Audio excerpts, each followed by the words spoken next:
Supreme court نے سیاستدانوں کی تاحیات نااہلی کیس کا تفصیلی فیصلہ جاری کر دیا ہے۔ 53 صفحات پر مشتمل ہے یہ فیصلہ۔ اس کی مزید ڈیٹیلز حاصل کرتے ہیں نمائندہ جیو نیوز مریم نواز سے۔ مریم، آگاہ کیجیے گا۔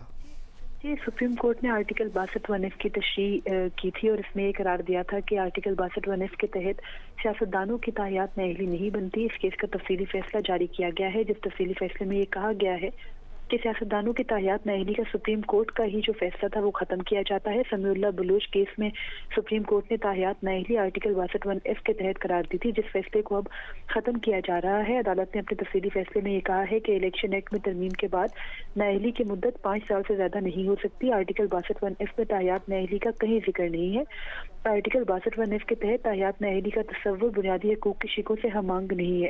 اس کے علاوہ فیصلے میں یہ بھی کہا گیا ہے کہ سابق چیف جسٹس عمر عطا بندیال، جنہوں نے سمیع اللہ بلوچ کیس کا فیصلہ لکھا تھا اور اس میں یہ قرار دیا تھا کہ آرٹیکل 62(1) کے تحت تاحیات نااہلی ہوگی، انہوں نے خود ہی الادینو بھائیو کیس اور فیصل واؤڈا کیس میں اپنے لکھے فیصلے کی نفی کی اور یہ قرار دیا کہ آرٹیکل 62(1) کے تحت تاحیات نااہلی نہیں ہوگی۔ اس کے علاوہ فیصلے میں جسٹس یحییٰ آفریدی کا اختلافی نوٹ بھی شامل ہے۔ جسٹس یحییٰ آفریدی اپنے اختلافی نوٹ میں یہ کہتے ہیں کہ تاحیات نااہلی ختم کرنے کے فیصلے سے اختلاف کرتے ہیں۔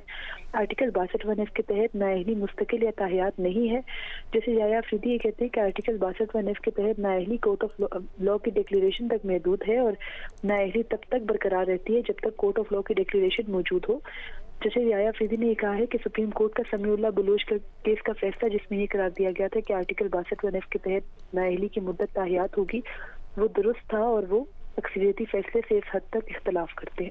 جی، بہت بہت شکریہ مریم نواز ہمیں تفصیلاً اس فیصلے سے متعلق آگاہ کرنے کے لیے۔